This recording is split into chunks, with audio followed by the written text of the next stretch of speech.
Basel norms कुछ नहीं है, बेसल शहर में बैठकर कुछ बैंक्स ने, उनके हेड ने मिलकर डिसाइड किया कि हमको बैंक्स को कैसे चलाना चाहिए, what should be the best practices to which need to be followed by the. ये रिकॉर्डिंग चालू करती हो ना, पहले का तो नहीं कहते अभी। हाँ, जब भी जैसे कोई टॉपिक की बात किया करें ना, आप चालू कर दिया करो, है ना,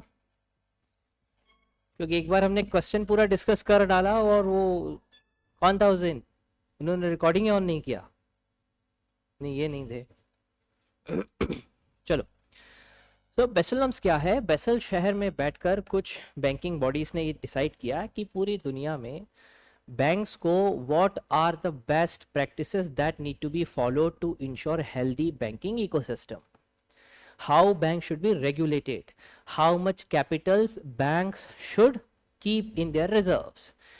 बेसल नॉर्म्स के there are 3 important pillar, और उसमें सबसे important pillar जो है वो है capital to risk weighted asset ratio. capital to risk weighted asset ratio. देखो, बैंक्स के साथ रिस्क क्या है? बैंक के साथ रिस्क ये है कि बैंक्स ने लोन कितना दिया है, बैंक्स ने लोन कितना दिया है, लोन कितना दिया है और किस सेक्टर में दिया है। whenever banks are granting loans, always some sort of risk is associated with that, some sort of risk is associated with that. तो हमारे बैंक्स में कितना रिस्क वेटेड असेट्स होना चाहिए, वो उसका सबसे इंपॉर्टेंट पिलर है। फॉर एग्जांपल, एक हम छोटा सा एग्जांपल समझते हैं कि लेट्स से कोई बैंक है, मेरे पास एक सॉल्व एग्जांपल है, हम उसी को फॉलो करते हैं। लेट्स से कोई एक बैंक है जिसने टोटल 75 करोड़ रुपीस का लोन दिया। कितना? 75 करोड़ का लोन दिया। और उस बैंक ने 3 सेक्टर में लोन दिया है। एक लोन उसने एजुकेशन सेक्टर में दिया है, 20 करोड़ का लोन है। एक लोन उसने हाउसिंग सेक्टर में दिया है, और तीसरा उसने किसी स्टूडेंट को लोन दिया है। किसी स्टूडेंट मतलब स्टूडेंट, एजुकेशनल सेक्टर में लोन दिया है। और लेट्स से हाउसिंग सेक्टर में उसने 20 करोड़ लोन दिया है, और स्टूडेंट को एजुकेशनल सेक्टर में उसने 35 करोड़ का लोन दिया है। फाइन, हो गया ना 75 करोड़, 40, 70, 75। सो एक बैंक है, उसने टोटल लोन कितना डिस्ट्रीब्यूट किया? 75 करोड़। इन 3 सेक्टर में उसने लोन डिस्ट्रीब्यूट किया है। Now bank has to calculate कि हर एक लोन पर कितना unit of risk is associated. ये बैंक करेगा, हमको इसमें पढ़ने की जरूरत नहीं है, हमको केवल थ्योरी पे फोकस करना है। नाउ बैंक विल डिसाइड कि हर एक लोन पर कितना रिस्क एसोसिएटेड है। हर एक लोन पर रिस्क होगा। So let's say bank has identified कि यहां पर let's say 1.8 unit of risk is there, यहां पे 2 unit of risk is there, and यहां पे लेट्स से 2.2 unit of risk is there. ये बैंक ने कैलकुलेट किया। 75 करोड़ का लोन दिया, 20 करोड़ एजुकेशनल सेक्टर में, 20 करोड़ हाउसिंग सेक्टर में, एंड लेट्स से 35 करोड़ किसमें दिया? स्टूडेंट को। स्टूडेंट को सबसे ज्यादा रिस्की माना उसने। फाइन, अब हमको कैलकुलेट करना है कि इस बैंक ने अगर 75 करोड़ का लोन दिया है तो इसको खुद का कितना रिजर्व रखना चाहिए ताकि ये बैंक डूबे ना। इस बात को समझिए कि लेट्स से मैंने बैंक शुरू किया, मैंने क्या किया? बैंक शुरू किया, और मैंने खुद से 1 करोड़ रुपया बैंक में लगाया। कितना? 1 करोड़ रुपया बैंक लगाया, बैंक में लगाया। अब बाकी का पैसा कहां से आएगा मेरे पास? आप ही लोग दोगे ना। आप लोग बैंक में डिपॉजिट करोगे, I will get the deposits, yes or no. मैंने तो 1 करोड़ रुपए लगाया था, लेकिन जब तुम सभी लोगों ने मुझे पैसा यहां पर डिपॉजिट किया तो मेरे पास 100 करोड़ का कॉर्पस डेवलप हो गया। कितने करोड़ का? मेरे लिए तो बेस्ट यही है कि जो 100 करोड़ का कॉर्पस डेवलप हुआ है उसमें मेरा कितना था? 1 करोड़, बाकी 99 करोड़ आप लोगों के थ्रू आया। मेरी तो कोशिश यही है कि सबको किस में घुमा दिया जाए? लोन में घुमा दिया जाए। इस सबको लोन में घुमाऊंगा तभी तो 99 करोड़ से 120 करोड़ कमाऊंगा, बनाऊंगा। तुम लोगों को तुम्हारा ब्याज सहित पैसा वापस दे दूंगा, बचा हुआ मेरा क्या हो जाएगा? प्रॉफिट हो जाएगा। ये हमने शुरू में समझा था, याद है क्या? अब मसला ये है कि मेरा खुद का पैसा तो 1 करोड़ था, मैंने लोन 100 करोड़ का बांट दिया, बचा हुआ 99 करोड़ था किसका? आप लोगों का था। और अब अगर ये मेरा लोन अमाउंट डूब जाता है, वापस रिटर्न नहीं आता है, तो मेरा नुकसान तो 1 ही करोड़ होगा, बाकी 99 करोड़ किसका गया? डिपॉजिटर्स का गया। आई होप यू गेटिंग दिस। तो बैंक्स को अपने खुद के रिजर्व एक पर्टिकुलर लिमिट पे रखना चाहिए। बेसल नॉर्म का सबसे इंपॉर्टेंट पिलर यही है कि किसी भी बैंक के पास खुद का रिजर्व कितना होना चाहिए। उसी को हमने कहा RWA, risk weighted asset ratio. I hope you getting this. कैसे निकालते हैं risk weighted asset? Risk weighted asset ऐसे निकालते, रिस्क वेटेड एसेट रेशियो ऐसे निकालते, बैंक का खुद का कैपिटल कितना होना चाहिए अपॉन में उसने जितना भी लोन दिया है और उसमें कितना रिस्क एसोसिएटेड है, और उसको 100 से मल्टीप्लाई कर देंगे। लेट्स से बैंक के पास खुद का 1 करोड़ का कैपिटल था, उसने लोन कितना दिया? 20 करोड़ एक को दिया, 20 करोड़ एक को दिया, और 35 करोड़ तीसरे सेक्टर में दिया।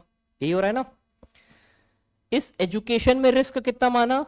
1.8, तो 1.8 से इसको मल्टीप्लाई किया, प्लस दूसरे में कितना रिस्क माना? 2, इसको 2 से मल्टीप्लाई किया, प्लस 35 करोड़ में रिस्क कितना माना? 2.2 और इंटू 100। अब करो इसको सॉल्व, क्या आ रहा है? 1 करोड़ इंटू 100 मतलब ऊपर हो गया 100 डिवाइड बाय कितना आ रहा है? करो फटाफट, 20 इंटू 1.8 कितना? 3.6, 36 प्लस इसको करो 40 प्लस इसको करो 77 कितना आ रहा है भाई? 100 प्लस करो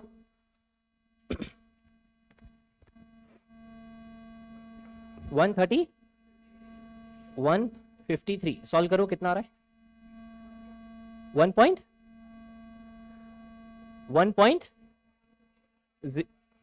पॉइंट कैसे आ जाएगा यार? 0.65। इस कैलकुलेशन के हिसाब से रिस्क वेटेड एसेट रेशियो कितना आया? 0.65%। बेसल नॉर्म्स ने कहा कि भैया risk weighted asset ratio should be 8%। इस बैंक का कितना आ रहा है? 0.6%। इसका मतलब ये बैंक बहुत ही रिस्की है, ये कभी भी डूब सकता है, ये बैंक ठीक से काम नहीं कर रहा है। हमको कितना मेंटेन करना है? 8%। हालांकि आरबीआई ने जो बेसल नॉर्म्स है उससे बढ़ा के अपने टारगेट सेट किए। बेसल नॉर्म ने कहा, बेसल नॉर्म के हिसाब से 8% रिस्क वेटेड एसेट रेशियो होना चाहिए। इस बैंक का कितना निकल के आ रहा है? 0.6%। लेकिन आरबीआई कहता है कि भैया बेसल नॉर्म ने 8% कहा है, लेकिन हम लोग 9% मेंटेन करने की कोशिश करेंगे। कितना? इसका मतलब ये है ये बैंक बहुत ही रिस्की है, इस बैंक को अपने रिस्क वेटेड एसेट रेशियो को 0.6 से बढ़ाकर 9% तक लाना पड़ेगा। अब कैसे होगा ये पॉसिबल? ये इंप्रूव करने के लिए दो ही तरीके हैं, या तो आपने जो लोन दिया है उसको क्या कर दो? कम कर दो, या फिर आपका जो कैपिटल है उसको क्या कर दो? इंप्रूव कर दो। तो इस बैंक में हमको समझ में आ रहा है कि इस बैंक में कैपिटल की कमी है, तो इस बैंक को रीकैपिटलाइज करने की आवश्यकता है। अब ये सरकारी बैंक है तो गवर्नमेंट इसमें पैसा इन्फ्यूज करेगा, और प्राइवेट बैंक है तो फिर प्राइवेट ओनर्स को फोर्स किया जाएगा कि आप अपनी बैंक में क्या करो? रिजर्व बढ़ाओ। I hope you are getting this? Yes or no? The most important pillar of Basel norm is risk weighted asset ratio, कि बैंक के पास खुद का कितना रिजर्व होना चाहिए कि अगर उसका लोन एनपीए होता है तो वो अपनी बैंक को सस्टेन कर सके। तो समझ में आया? 8% बेसल नॉर्म ने कहा, आरबीआई बढ़ाकर बोला, आरबीआई बोलता है 9% मेंटेन करना पड़ेगा, लेकिन इस बैंक का कितना आ रहा है? इसका मतलब यह है अब आरबीआई इस बैंक पे निगरानी रखेगा, आरबीआई लगातार इस बैंक को देखेगा, आरबीआई इस बैंक के ऊपर तमाम किस्म के रेस्ट्रिक्शंस लगा देगा, आरबीआई इस बैंक को ब्रांच एक्सपांशन ना करने दे, हो सकता है आरबीआई इस बैंक को नए लोन ना देने दे, हो सकता है आरबीआई इस बैंक को नया स्टाफ ना रिक्रूट करने दे, हो सकता है आरबीआई इस बैंक को वाइंड अप भी करवा दे, कुछ भी हो सकता है। But now it's an indication that RBI को take some corrective measures. Are you getting this? There are 2-3 more things, हम लोग एक एक करके डिस्कस करते हैं, but the most important pillar of Basel norm is what? Risk weighted asset ratio. कि आप जो लोन दे रहे हो उसमें जो रिस्क है अकॉर्डिंगली आपको अपने असेट्स और रिजर्व्स मेंटेन करना पड़ेगा।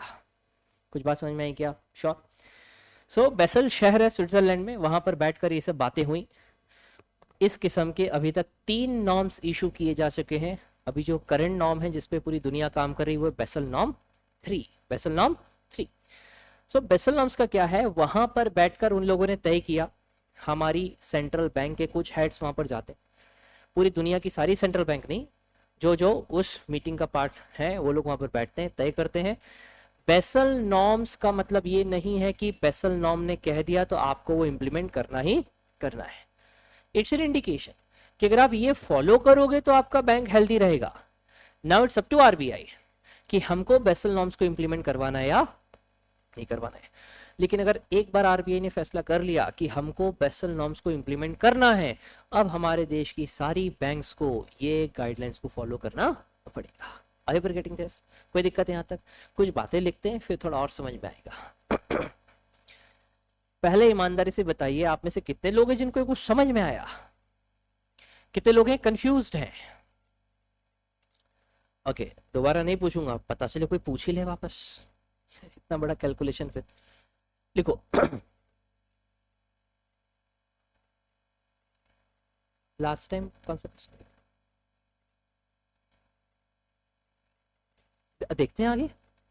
इंटरेस्ट, अभी हमने एक ही पिलर डिस्कस किया है, रिस्क वेटेड एसेट। पूरा बेसल नॉर्म पढ़ते हैं फिर देखते हैं कितने क्वेश्चन सॉल्व हो रहे हैं। So right, Basel norms,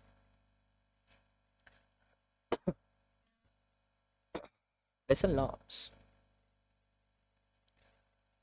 are certain guidelines and instructions, are certain guidelines and instructions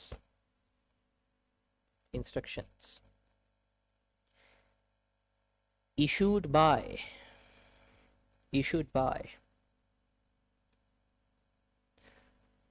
BCBS, that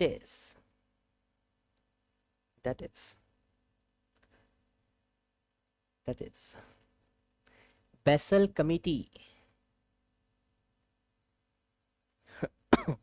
sorry, Basel Committee on Banking Supervision, Basel Committee on Banking Supervision, which operates under BIS,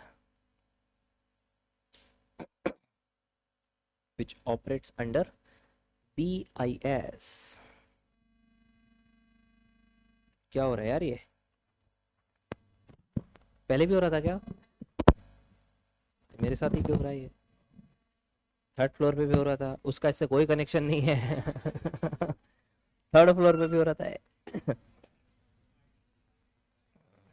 basal norm पर आ जाओ, कुछ मतलब नहीं है उन सब का। Right right, these norms are for regulation of banking sector, regulation of banking sector, regulation of banking sector. First set of norms was issued in 1988.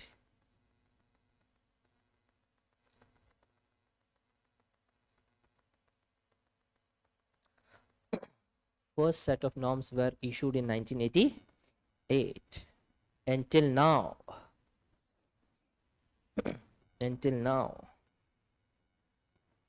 3 set of norms were issued.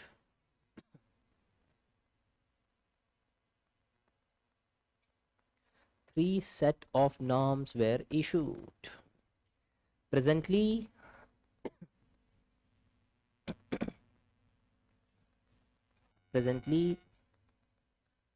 RBI is working on Basel Norm 3. Presently, RBI is working on Basel Norm 3, which were released in 2010. which were released in 2010. Fine with this? कोई दिक्कत है? Tenth paragraph. These norms are not binding. These norms are not binding. 1988 में Switzerland के Basel शहर में banking Basel committee on banking settlement वो meeting हुआ और उन्होंने पहली बार कुछ तय किया कि हमको बैंक्स को ऐसे ऐसे चलाना चाहिए. उसको कहा गया बेसल नॉर्म्स 1. कुछ सालों बाद फिर मीटिंग हुआ, फिर कुछ नए गाइडलाइंस इशू किए गए, उनको कहा गया बेसल नॉर्म 2. 2008 में बहुत बड़ा ग्लोबल इकोनॉमिक क्राइसिस आया, उसके रिस्पॉन्स में third set of norms were issued in 2010 और अभी आरबीआई उसी पर काम कर रहा है. समझ में आया ना? नाम ही मुश्किल है, बेसल नॉर्म्स. अरे बेसल शहर में बैठ कर तय किया गया था तो उसको बेसल नॉर्म्स कह दिया. Fine with this. अब बेसल नॉर्म 1 और बेसल नॉर्म 2 जिनको जानना है वो जानते रहे, हमें उनसे क्या लेना देना. अभी हम लोग कौन से बेसल नॉर्म पर काम कर रहे हैं? थर्ड वाले में, थर्ड की बात करेंगे. फाइन. बेसल नॉर्म्स कोई बाइंडिंग नहीं है. There they decided that these are the best practices. Now it is up to our central bank that whether central bank want to implement them or not. So right, these are not binding in nature, and it is up to central bank of the country, and it is up to central bank of the country, of the respective country, whether they want to follow them or not.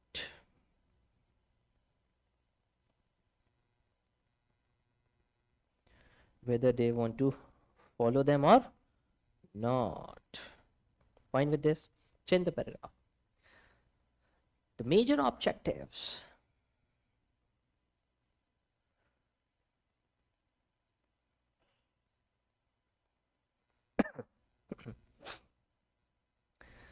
The major objectives of these norms is to point number one increase resiliency of banking system, or to make banking system more resilient. Resiliency of banking system. Increase resiliency of banking system. Fine. Second point. Ensuring risk assessment. Ensuring risk assessment. Risk assessment. Fine. Third.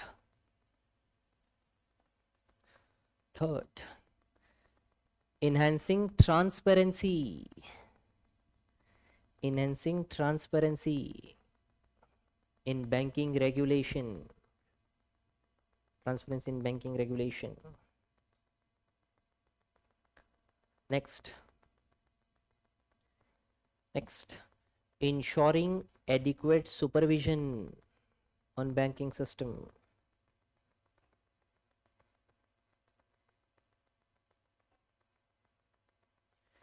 Ensuring adequate supervision on what? Banking system. ETC और भी बहुत कुछ, पता नहीं क्या क्या. Fine with this? Fine. Broadly,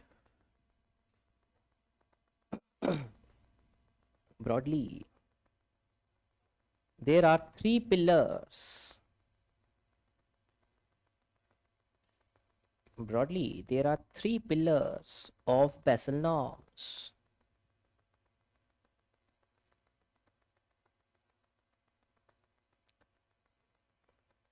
Three pillars of Basel norms, that is market discipline, पूरा की पूरा बैंकिंग बाजार एक डिसिप्लिन में काम करे, market discipline.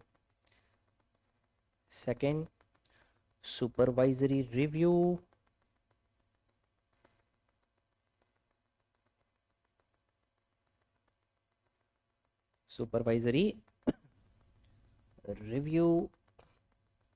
And third, capital adequacy.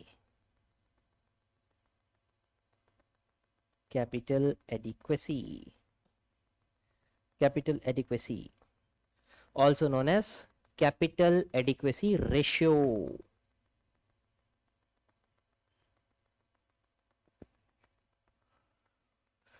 Also known as capital adequacy ratio, or capital to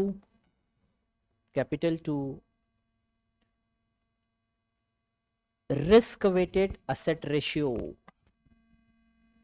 Capital to risk weighted asset ratio. Capital to risk weighted asset ratio, ऐसे लिखो, capital to risk weighted asset ratio, that is total capital upon में risk weighted assets into 100. पहले थोड़ा सा गड़बड़ हो गया था कुछ. Capital to risk weighted asset ratio, that is total capital कितना है, capital to what, risk weighted asset, और ratio तो कितना कैपिटल चाहिए आपकी बैंक को प्रॉपर फंक्शन करने के लिए, that's called capital adequacy ratio. Capital adequacy ratio, एक बैंक में कितना एडिक्वेट एसेट्स होना चाहिए, capital adequacy ratio. Adequate capital कितना होना चाहिए, that is nothing but capital to risk weighted asset ratio. एक ही चीज है. इसका क्या मतलब होता है कि बैंक में टोटल कैपिटल कितना है, उसको डिवाइड करो रिस्क वेटेड एसेट से और इनटू 100 कर दो. I hope getting this. अभी हमारे एग्जांपल में टोटल कैपिटल कितना था, 1 करोड़. रिस्क वेटेड एसेट कितने थे, 20 करोड़ के हमने 2 लोन दिए थे, 35 करोड़ का एक दिया था. अब इन असेट्स में रिस्क कितना था, उसको हमने इससे मल्टीप्लाई किया था 1.8 और आई थिंक 2.2, हाँ जो भी था फाइन. फिर हमने इसको जोड़ दिया था और अल्टीमेटली ये सारा मल्टीप्लीकेशन करके हमको एक फिगर आया था 0.6%. बेसल नॉम ने कहा कि भैया capital adequacy ratio should be 8%. इस बैंक का कितना आया, बैंक डूबने वाला है. Are you getting this? The most important pillar of Basel norm is capital adequacy ratio, also known as capital to risk weighted asset ratio. Formula क्या है, bank का total capital divided by risk associated with each and every asset. If you want you can write like this, जो अपना calculation निकाला था हमने. याद रखने के लिए लिखना है, कभी एग्जाम में पूछा नहीं जाएगा. 1 करोड़ टोटल कैपिटल था, हमने एक को 20 करोड़ दिया था, रिस्क 1.8 निकला. एक को 20 करोड़ दिया, उसका रिस्क 1.8 निकला. एक को 35 करोड़ दिया, उसका रिस्क हमने कितना 2 निकाला था आई थिंक. ठीक है. और ये सब कैलकुलेशन के बाद अब आप देख लेना कितना आ रहा है. ये सब कैलकुलेशन के बाद जो भी आ रहा है, क्योंकि यहाँ पे फिगर थोड़े ऊपर नीचे होगा तो शायद 0.6 से ऊपर नीचे कुछ होगा. तो लेट्स से 0.6% आया है, तो आप लिख सकते हो कि ये बैंक रिस्क पर है, इस बैंक को अपना कैपिटल बढ़ाने की आवश्यकता है. Yes or no. इस नंबर को इंप्रूव करने का क्या तरीका है, या तो इसको कम कर दो या इसको बढ़ा दो. तो बैंक ऑनर को इसमें और कैपिटल डालना पड़ेगा. 100 करोड़ की जगह अगर वो 50 करोड़ डाल देगा तो फिर ये नंबर क्या हो जाएगा, इंप्रूव हो जाएगा. ये बात समझे कि नहीं समझे. So right, change the paragraph.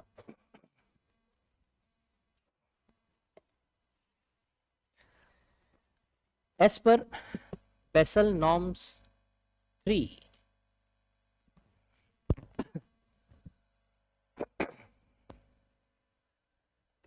as per Basel norm 3, Basel norm 3, capital adequacy ratio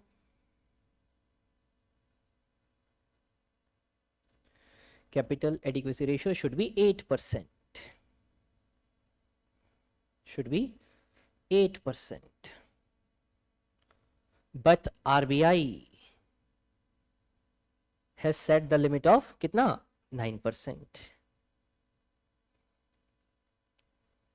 RBI set the limit of 9%.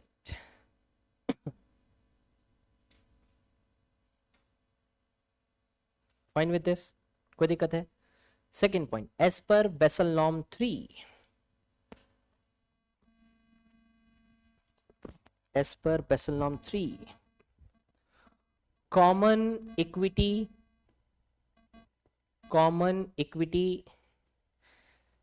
capital should be 4.5%, 4.5%, but RBI has set the limit of 5.5%.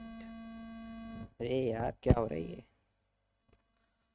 Common equity capital, ये क्या होता है? Common equity capital देखते हैं अभी।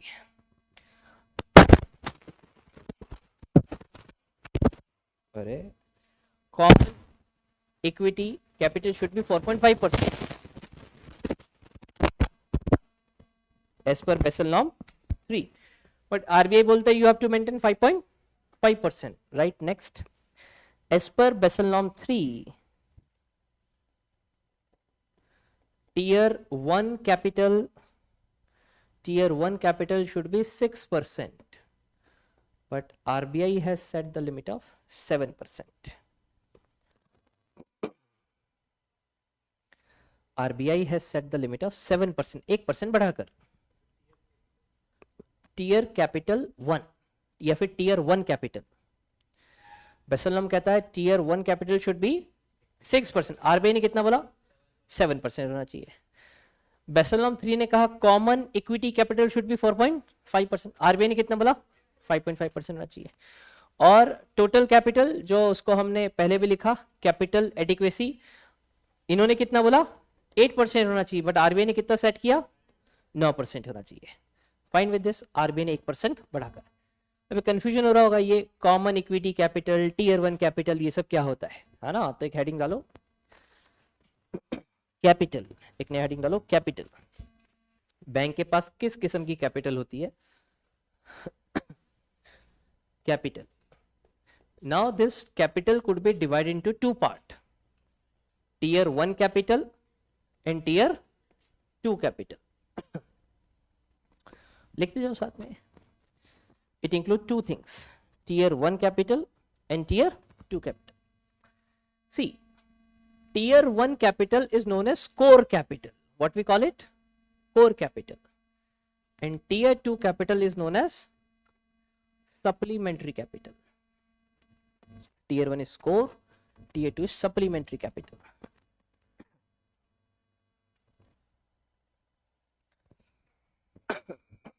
Sorry. Fine. Bank के पास जो टोटल कैपिटल है that could be tier 1 capital और tier 2 capital. Tier 1 is called core capital, tier 2 is called supplementary capital. Now tier 1 capital includes your paid up capital. Paid up capital मतलब आपका खुद का पैसा, आपने बैंक में कितना डाला, लिखते चलो। Tier 1 capital includes, first thing is paid up capital, also known as share capital, आपका खुद का कितना पैसा है, paid up capital and share capital. Second, undistributed profit. Undistributed profit. सब कुछ सामने लिखा है। Tier 1 capital include paid up capital, share capital. Second क्या? Undistributed. Undistributed profits में से हो ना, मेरी कंपनी ने 50 करोड़ का प्रॉफिट कमाया, डिस्ट्रीब्यूट नहीं किया है अभी, that is undistributed profit. Third is preferential shares. Third is preferential share. Third is preferential share. Fine with this? Bank में जो टोटल कैपिटल है, बैंक की जो टोटल कैपिटल है that could be of 2 type, tier 1 and tier core capital is tier. Within tier 1 there could be 3 things. Bank के मालिक का paid up capital, share capital कितना है, अपने एग्जांपल में कितना था उसका? 1 करोड़ था। Second undistributed profit. Third is preferential. ध्यान से सुनिएगा, ये जो टियर 1 में शुरुआत के 2 पॉइंट्स हैं that is paid up capital and undistributed profit, this is known as common, कहां चला गया, common equity capital. It is known as common equity capital. कोई समझ में आया क्या? शुरुआती 2 को क्या कहते हैं? Common equity capital. अब वापस से देखो, अगर आप लिखने पर ज्यादा ध्यान दोगे और सुनोगे नहीं तो कंफ्यूजन होना तय है। बेसल नॉर्म ने कहा कि आपकी बैंक में टोटल कैपिटल कितना होना चाहिए? 8%। 8% ऑफ व्हाट? ये सारे की सारे रिस्क वेटेड असेट के कॉन्टेक्स्ट में निकाल रहे हैं। आपकी बैंक में टोटल कैपिटल कितना होना चाहिए? 8% ऑफ रिस्क वेटेड असेट्स। अपने एग्जाम्पल में टोटल कैपिटल कितना निकला था? रिस्क वेटेड असेट का 8% था क्या? नहीं था। कितना निकला था? 0.6%। बट आरबीआई कह रहा है total capital should be 9% of risk weighted asset. मतलब अपने एग्जाम्पल में जो 0.6 आया था वो बैंक डूबने को तैयार है। बेसल नॉर्म तो कहता है ये जो आपकी टोटल कैपिटल है वो 8% ऑफ रिस्क वेटेड असेट होनी चाहिए। बट आरबीआई कहता है ये जो आपकी टोटल कैपिटल है it should be 9% of risk weighted asset. But अपने एग्जांपल में कितना था? 0.6%। सेकंड, टीयर 1 कैपिटल कितनी होनी चाहिए? 6% of your risk weighted asset. But RBI बोला कितनी मेंटेन करो? 7% of risk weighted asset. Tier 1 capital means what? This capital. इन तीनों को मिलाकर कितना कैपिटल होना चाहिए? 7% of risk weighted asset. Third is common equity. Common equity means what? ये दोनों चीजें। Are you getting this? तो कॉमन इक्विटी कैपिटल कितना होना चाहिए? बेसल नॉर्म कहता है 4.5% of what? Risk weighted asset. RBI बोलते हैं it should be 5.5% of risk weighted assets. Are you getting this? कहीं नोट डालकर लिख लो। All these things are in context of risk weighted assets.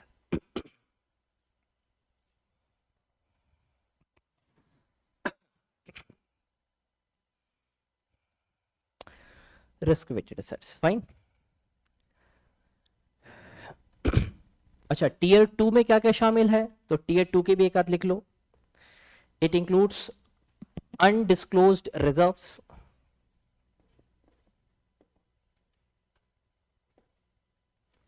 Undisclosed reserves tier 2 में, and subordinate debt.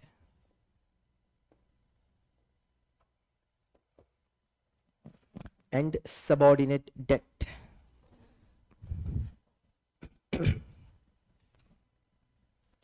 And subordinate debt. कुछ समझ में आ रहा है क्या? कुछ समझ में आया क्या? What is Basel norm? Repeat कर लेते। बेसल नॉर्म क्या है?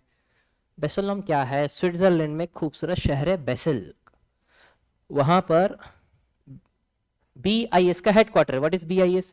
Banking for international settlement. BIS का हेडक्वार्टर है बेसल शहर में। उसी की एक कमिटी है, Basel committee on banking settlement. उस कमिटी ने वहां पर मीटिंग किया, कुछ देशों के सेंट्रल बैंक के हेड्स को बुलाकर मीटिंग किया। उन लोगों ने बैठकर तय किया कि बैंकों को हेल्दी तरीके से फंक्शनिंग करने के लिए ये सारी चीजें फॉलो करनी चाहिए। पहली बार इशू किया उसको कहा गया बेसल नॉर्म 1, दूसरी बार किया गया कहा गया बेसल नॉर्म 2, तीसरी बार किया गया कहा गया बेसल नॉर्म 3 कब आया? 2010 in response of global economic crisis of 2010. Are Basel norms binding on the countries? No. But once your central bank has decided we want to get it implemented, now it become mandatory for the banks. Now you have to follow it. Fine. What Basel norm says? Basel norm 3 says that total capital in your bank should be 8%. 8% of what? Risk weighted asset. But what RBI has instructed? That you have to maintain 9% of what? Total reserve, total capital. Basel norm 3 says tier 1 capital should be 6%. 6% of what? Risk weighted asset. RBI says 7% of risk weighted asset. Basel norm 3 says common equity capital should be 4.5% of risk weighted asset. But RBI said it should be 5.5% of risk weighted asset. ये आपको follow करना पड़ेगा। इन सब का क्या मतलब है? तो इसको समझने के लिए हमने ये समझा कि बैंक की capital could be divided into 2 part, tier 1 capital and tier 2 capital. This is called core capital. This is called, तो टीयर 1 कैपिटल टोटल कितनी होनी चाहिए? इतनी। आरबीआई बोलता है इतना होना चाहिए। फाइन। टीयर 1 कैपिटल में देयर कुड बी 3 थिंग्स। इसमें जो paid up capital, share capital and undistributed profit है, combinedly known as common equity, and common equity should be 4.5%. RBI says it should be 5.5%. कुछ समझ में आया क्या? ये नंबर्स आप भूल भी जाएंगे तो कोई मसला नहीं है, but whenever you read current affairs in newspaper you will be expose to these terms कि हमारी बैंकों का टीयर 1 कैपिटल इतना है, टीयर 2 कैपिटल इतना है, RBI हैज आस्क्ड फलाना bank to mention to ensure common equity और फलाना और सप्लीमेंट्री कैपिटल। तो ये टर्म से आप परेशान बिल्कुल भी ना हो, जैसी कंफ्यूजन इसको खोलकर देख लेना, कोई तकलीफ है। वो पुराना वाला कैलकुलेशन लिख लिया था, फाइन। हमारी जो बैंक थी उसमें टोटल कैपिटल कितना निकला था, 0.6%। वो बैंक बहुत ज्यादा रिस्की थी, वो कितना होना चाहिए, तकरीबन तकरीबन 9% और 9% से ज्यादा। कोई तकलीफ है? श्योर। वो कैसे इंप्रूव होगा एक बार फिर से समझ लेते हैं, कुछ लोगों को समझ में नहीं आया शायद। हुआ क्या था, 75 करोड़ का लोन बांटा गया था, 20 करोड़ एजुकेशन सेक्टर में दिया था, 20 करोड़ लेट्स से फार्मर्स को दिया था, और 35 करोड़ किसको दिया था, स्टूडेंट ही एजुकेशन लेता है, लेट्स से हाउसिंग सेक्टर में दिया था, फाइन। फिर बैंक ने इससे रिस्क एसोसिएट किया, भाई कौन सा लोन कितना रिस्की है, उसने माना एजुकेशन का लोन सबसे ज्यादा रिस्की है, फार्मर का लोन में ये रिस्क कैलकुलेट किया, हाउसिंग सेक्टर में लोन उसने रिस्क 1.5 कैलकुलेट किया। अब निकालते हैं टोटल कैपिटल कितना होना चाहिए, रिस्क वेटेड एसेट्स कितना होना चाहिए। टोटल जो कैपिटल है it should be divided by risk weighted assets, into कर देंगे 100। हमने हमारे एग्जांपल में माना कि टोटल कैपिटल या फिर जो पेड अप कैपिटल है या फिर टीयर 1 सॉरी जो पेड अप कैपिटल है वो लेट से 1 करोड़ रुपया है। कितना है, 1 करोड़। तो हमने माना इसको 1 करोड़ इंटू 100 और इसको कैलकुलेट कर लो, 20 करोड़ इंटू 2.2 कितना आएगा, 44 प्लस 20 ये 40 प्लस 35 करोड़ इंटू 1.5 52.5। चलो करो जल्दी से, 100 कितना हो गया ये,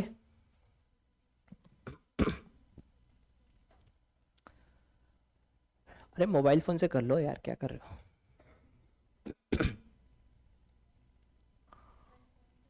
142.5 करो डिवाइड जल्दी से कितना आ रहा है, 0.7। अब हमने देखा कि इस बैंक की हालत बहुत दयनीय है, ये कितना आ रहा है 0.7, इसमें हमको और ज्यादा कैपिटल डालने की जरूरत है। इस बैंक ने कैपिटल कितना डाला था, 1 करोड़। आरबीआई ने बोला इसको भाई और पैसा डाल इसमें, तो लेट्स से इसने कैपिटल बढ़ाकर यहाँ पे 10 करोड़ कर दिया। इसका मतलब ये फिगर यहां से एक जीरो बढ़ जाएगा। अब वापस निकालो कितना आया, 1000 divide by this,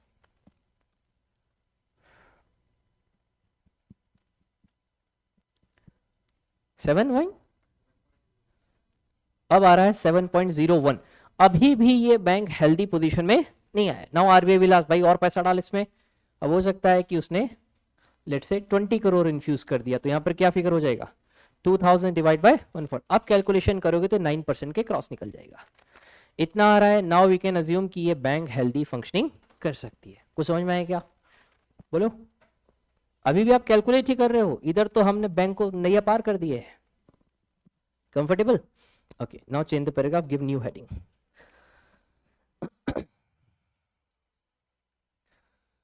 Tier 1 capital is largely associated with Tier 1 capital is largely associated with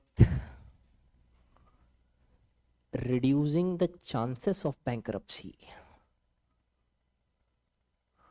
Reducing the chances of bankruptcy.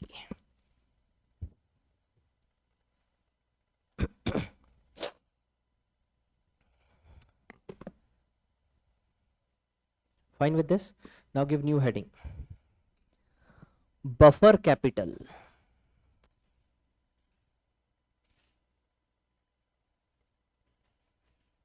Buffer capital. Buffer capital.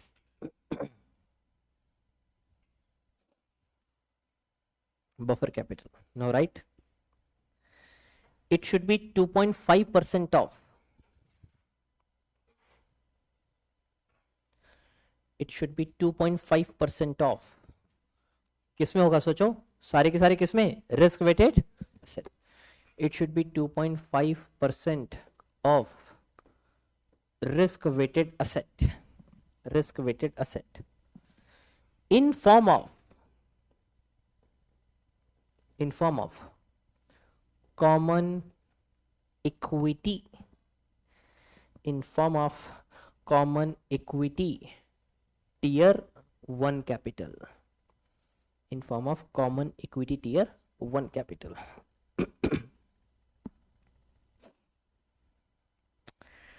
Common equity tier 1 capital. इसका क्या मतलब हुआ? बेसल नॉम ये कहता है इन सब के अलावा you have to maintain buffer capital. ये सब तो मेंटेन करना है, इन सब के अलावा क्या मेंटेन करना है? Buffer capital. बफर कैपिटल कितना मेंटेन करना है? 2.5% in form of CET1. In form of CET1. CET1 कितना मेंटेन करना था? देखो जरा, CET1 कॉमन इक्विटी टियर कितना मेंटेन करना था? 4.5.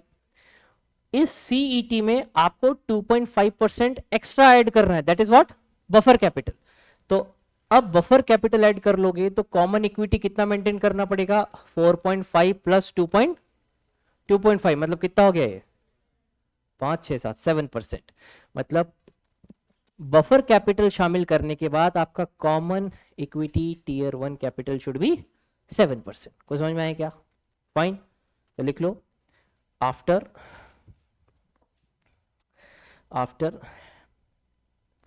Buffer capital, after buffer capital the common equity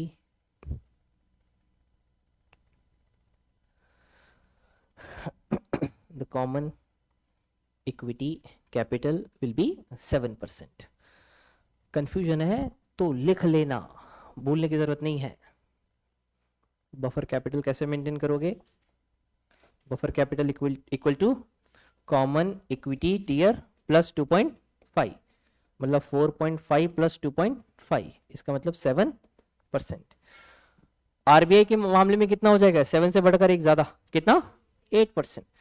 क्योंकि आरबीआई ने कॉमन इक्विटी का कितना 4.5 बोला है, 5.5 बोला है, तो 5.5 plus 2.5 it will be 8%. Fine with this, right second. और next counter cyclic buffer. Counter cyclic buffer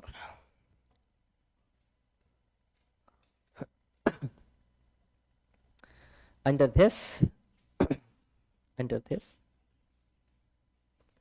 bank has to maintain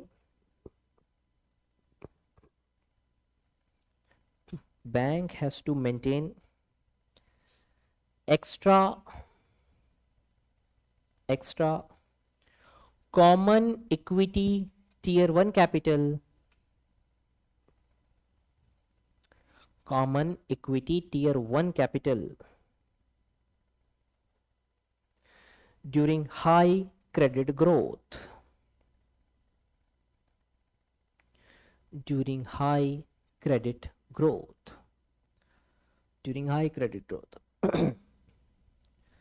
high credit growth मतलब समझ रहे हो? हाई क्रेडिट ग्रोथ का क्या मतलब है? वो दौर जहां पर बैंक ज्यादा लोन्स दे रही हैं. नरसिम्हन कमिटी 1 को इंप्लीमेंट किया गया, बैंकों को रिफॉर्म किया गया, बैंकों ने लोन देना शुरू किया, बैंकों ने लोन दिया, टाइमली रीपेमेंट हुआ, 2000 की बात कर रहे हैं, और टाइमली रीपेमेंट हुआ तो banks were healthy. When banks were healthy, so banks again started lending the money. और जब इस बार बैंकों ने पैसा लैंड करना शुरू किया, they were healthy, they were happy, they were confident.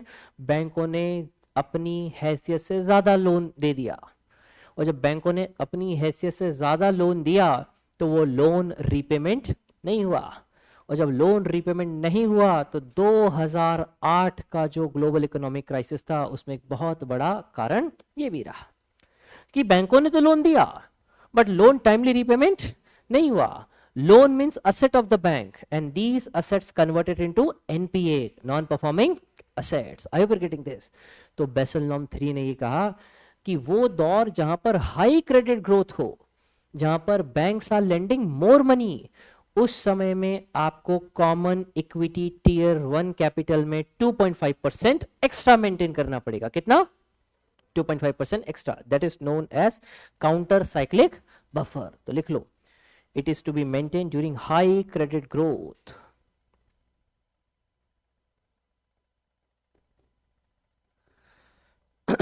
It is to be maintained during high credit growth, and it should be 2.5%.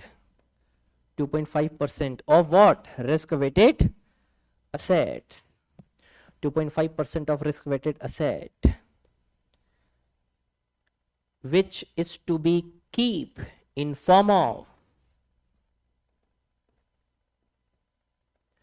which is to be keep in form of common equity tier 1 capital, which is to be keep in form of common equity tier 1 capital.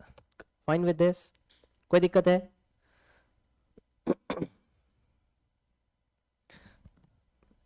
Okay, we are running out of time. Now come back to this again. Basel norm 3 ने कहा कि common equity capital कितना रखना है? 4.5%. But RBI ने कितना कहा? 5.5%. Fine. इसके बाद बेसल नॉर्म ने कहा कि भैया आपको बफर कैपिटल भी रखना है. कितना रखना है? 2.5% इन फॉर्म ऑफ CET1. तो अब आपका कॉमन इक्विटी कितना हो गया? 4.5 प्लस 2.5 कितना हो गया? 7%. अब बेसल नॉर्म ये कहता है कि अगर बहुत ज्यादा क्रेडिट ग्रोथ हो रहा है, banks are lending more money, तो ऐसे दौर में आपको आपकी बैंकों को 2.5% एक्स्ट्रा रखने के लिए मजबूर करना चाहिए. मतलब अगर हम काउंटर साइक्लिक बफर भी मेंटेन करें तो कॉमन इक्विटी टीयर 1 कैपिटल 7% से बढ़कर कितना हो जाएगा? 9.5. इसमें 2.5% और जोड़ दिया जाएगा. Are you getting this? 2008 का जो ग्लोबल इकोनॉमिक क्राइसिस हुआ, उसका सबसे बड़ा कारण यही माना गया कि बैंकों ने जमकर लोन दिया. बैंकों ने जमकर लोन दिया. लोन दिया लेकिन रिकवर एनपीए हो गया. और एनपीए हो गया, बैंकों के पास खुद का इतना कैपिटल नहीं था कि वो अपने कस्टमर्स के डिपॉजिट को सिक्योर कर सके. Are you getting this? तो बेसल नॉर्म 3 हैज सजेस्टेड कि apart from these things you should maintain buffer capital, और अगर क्रेडिट ग्रोथ बहुत ज्यादा है then apart from buffer capital you should maintain counter cyclic buffer. Are you getting this? Now right one more. Liquidity coverage ratio LCR.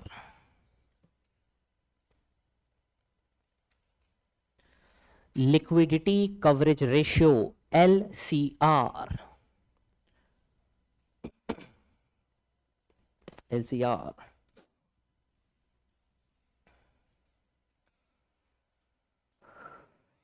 LCR. It is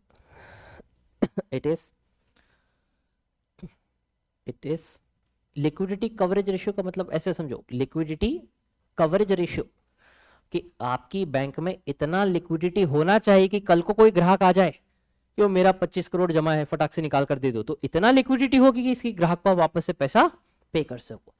तो आपको LCR भी maintain करना है, लिक्विडिटी कवरेज रेशियो. वो कितना होना चाहिए? वो इतना होना चाहिए कि महीने भर में आपका कितना विड्रॉवल हो सकता है उतना आप अपने पास मेंटेन करके रखो.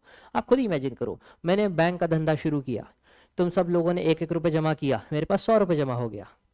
ये 100 रुपए मैंने अगर लैंड कर दिया और कर कोई आके खड़े हो गए, सर वो मेरा 1 रुपया वापस दे दो, मैं क्या बोलूँ इनको कि देखो ऐसा है कि अभी मैंने दिया है लोन, अब आने दो उसको, तब पैसा दे देंगे.